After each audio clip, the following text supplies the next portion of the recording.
After Li Thong's crimes were exposed, Thach Sanh was handsomely rewarded by the king. He recounted that years ago, during his travels, he had rescued a neighboring prince from a ferocious water dragon. In the panic, the prince dropped an exquisitely crafted golden bow engraved with dragons. To everyone's surprise, not long after, the neighboring kingdom suddenly massed troops at the frontier and sent envoys to the capital demanding Princess Queen Nga's hand in marriage. Otherwise, they would declare war. They claimed, as a pretext, that the prince's disappearance was because our country had taken him captive. The entire court was anxious and bewildered. Amid the tension, Thach Sanh calmly stepped forward and presented the golden bow.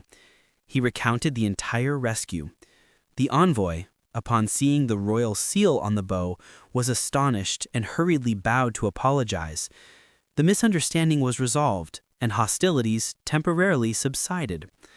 But people's hearts are hard to fathom.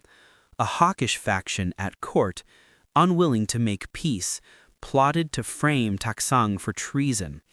They sent soldiers to the banyan tree where he lived to seize him. Thach Sanh offered no resistance and said gently, "If you still have doubts, please listen to a tune."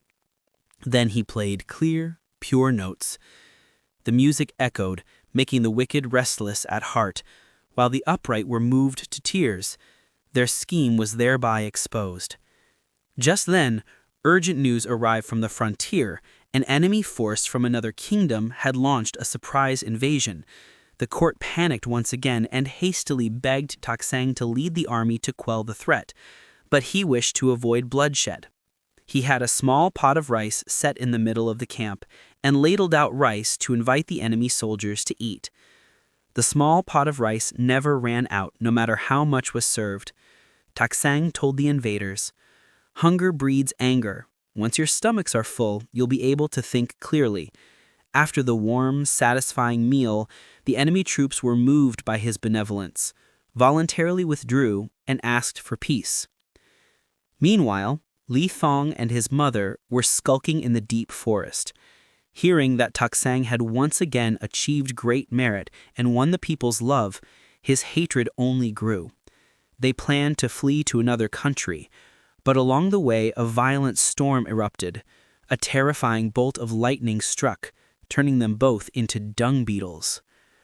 With the land at peace, the king summoned Thach Sanh and Princess Queen Nga to the palace.